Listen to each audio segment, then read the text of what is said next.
కేంద్ర హోంమంత్రి Amit షాతో AP CM Chandrababu భేటీ ముగిసింది. సుమారు గంట పాటు సాగిన భేటీలో రాష్ట్రానికి రావాల్సిన నిధులకు సంబంధించి హోంమంత్రితో చర్చించినట్లు తెలుస్తుంది. ఇదే సమయంలో ఎమ్మెల్యే కోట, ఎమ్మెల్సీ ఎన్నికలకు సంబంధించి బీజేపీని ఎన్ని సీట్లు ఇవ్వాలన్న దానిపైన చర్చించినట్లు తెలుస్తుంది. ఈ భేటీ అనంతరం కేంద్ర ఆర్థిక మంత్రి నిర్మలా సీతారామన్తో సమావేశమయ్యారు ఏపీ సీఎం చంద్రబాబు. రాష్ట్రానికి రావాల్సిన నిధులకు సంబంధించిన అంశాలపై చర్చిస్తున్నారు.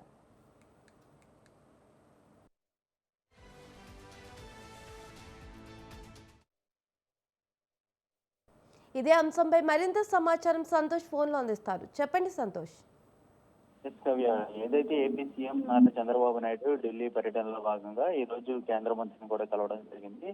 ఇటు అమిత్ షాతో కావచ్చు, అదేవిధంగా ఇక నిర్మలా సీతారామన్ కూడా భేటీ కానున్నటువంటి నేపథ్యంలోనే ఇప్పటికే ఏదైతే ఇటు కేంద్ర మంత్రి తోటి కూడా ఇటు భేటీ పూర్తిగా వచ్చిన పరిస్థితులు కూడా నెలకొన్నాయి. అదేవిధంగా ఇటు అమిత్ షా కావచ్చు, అదేవిధంగా కొన్ని కీలకమైనటువంటి నేతలతో అయితే కనుక ఈ యొక్క భేటీ ఎంతో కీలకం సంతరించుకుందని తెలుస్తూ ఉంది. ఎందుకంటే ఇటీవల ఎమ్మెల్యే కోటాలో ఎమ్మెల్సీ ఎన్నికల్లో ఎమ్మెల్సీ అభ్యర్థుల్లో భాగంగా ఇప్పటికే జనసేన నుంచి ఇటు నాగబాబుని ఖరారు చేయగా ఇటు బీజేపీ నుంచి ఎవరిని రేసులో ఉంచుతారా అన్న దానిపై అయితే కనుక ఇటు బీజేపీ కేంద్ర పెద్దలతో అయితే కనుక ఈ యొక్క సమావేశం, అదేవిధంగా ఇటు రాష్ట్రానికి సంబంధించినటువంటి అంశాలపై కూడా చర్చించే అవకాశాలు ఎక్కువగా కనబడుతున్నట్టు తెలుస్తూ ఉంది. ఇక ఆర్థిక మంత్రి నిర్మలా సీతారామన్ సైతం కూడా ఈ యొక్క భేటీ జరగనున్నట్టు కూడా తెలుస్తూ ఉంది. ఏదైతే ఇటు పోలవరం కావచ్చు, అదేవిధంగా అమరావతి క్యాపిటల్ కి సంబంధించినటువంటి నిధులు కావచ్చు, వీటన్నిటిపై కూడా పూర్తి స్థాయిలో అయితే కనుక దీనిపై చర్చించే అవకాశాలు ఎక్కువగా కనబడుతున్నట్టు తెలుస్తూ ఉంది. రేపు సైతం కూడా ఇటు చంద్రబాబు ఢిల్లీలో ఉన్నటువంటి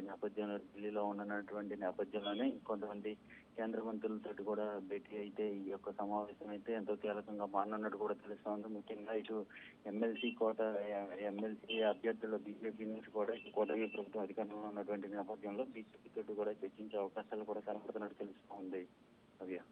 రైట్, థ్యాంక్ యూ సంతోష్.